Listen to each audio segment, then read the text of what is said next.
Dubai is the most populous city in the United Arab Emirates, UAE, and the capital of the Emirate of Dubai, the most populated of the country's 7 emirates.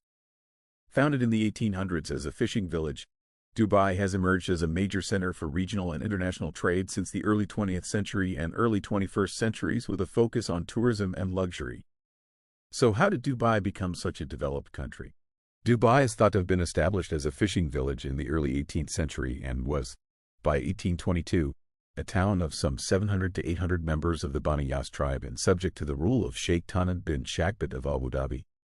Dubai was at that time populated with 1,000 people living in an oval-shaped town surrounded by a mud wall, scattered with goats and camels. Dubai signed the General Maritime Treaty of 1820 with the British government along with other trucial states, following the British campaign in 1819 against the Ras Al Khaimah.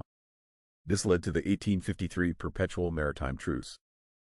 Dubai also, like its neighbors on the Trucial Coast, entered into an exclusivity agreement in which the United Kingdom took responsibility for the Emirates' security in 1892. In 1901, Maktoum bin Hashir al Maktoum established Dubai as a free port with no taxation on imports or exports and also gave merchants parcels of land and guarantees of protection and tolerance. These policies saw a movement of merchants not only directly from Linga, but also those who had settled in Ras Al Khaimah and Sharjah, which had historical links with Linga through the Al-Qawasim tribe, to Dubai. An indicator of the growing importance of the port of Dubai can be gained from the movements of the steamer of the Bombay and Persia Steam Navigation Company, which from 1899 to 1901 paid 5 visits annually to Dubai. In 1902, the company's vessels made 21 visits to Dubai, and from 1904 on, the steamers called fortnightly. In 1906, trading 70,000 tons of cargo. In 1937, an oil exploration contract was signed which guaranteed royalty rights for Dubai and concessionary payments to Sheikh Saeed bin Maktoum. However, due to World War II, oil would not be struck until 1966. In the early days since its inception, Dubai was constantly at odds with Abu Dhabi. In 1947, a border dispute between Dubai and Abu Dhabi on the northern sector of their mutual border escalated into war. Arbitration by the British government resulted in a cessation of hostilities. Despite a lack of oil, Dubai's ruler from 1958, Sheikh Rashid bin Saeed Al Maktoum, used revenue from trading activities to build infrastructure. Private companies were established to build and operate infrastructure, including electricity, telephone services, and both the ports and airport operators. An airport of sorts, a runway built on salt flats, was established in Dubai in the 1950s, and, in 1959, the Emirates' first hotel, the Airlines Hotel, was constructed. This was followed by the Ambassador and Carlton Hotels in 1968. Sheikh Rashid commissioned John Harris from British architectural construction firm Halcrow to create the city's first master plan in 1959. Harris imagined a Dubai that would rise from the historic center on Dubai Creek, with an extensive road system, organized zones, and a town center, all of which could feasibly be built with the limited financial resources at the time. 1959 saw the establishment of Dubai's first telephone company. In 1961, both the electricity company and telephone company had rolled out operational networks.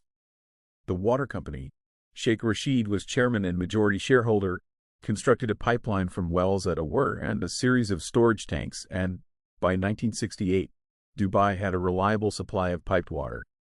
Throughout the 1970s, Dubai experienced continued growth fueled by revenues generated from oil and trade.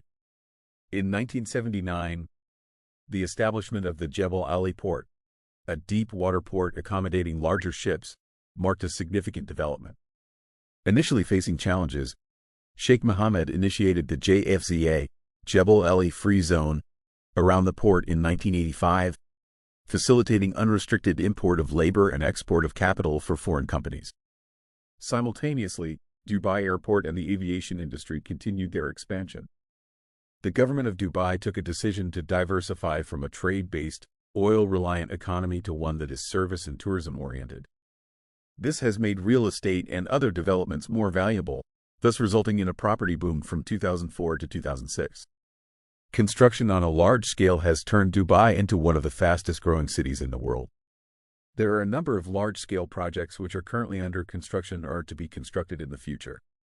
Due to the heavy construction which is taking place in Dubai, 30,000 construction cranes, which are 25% of cranes worldwide, are operating in Dubai.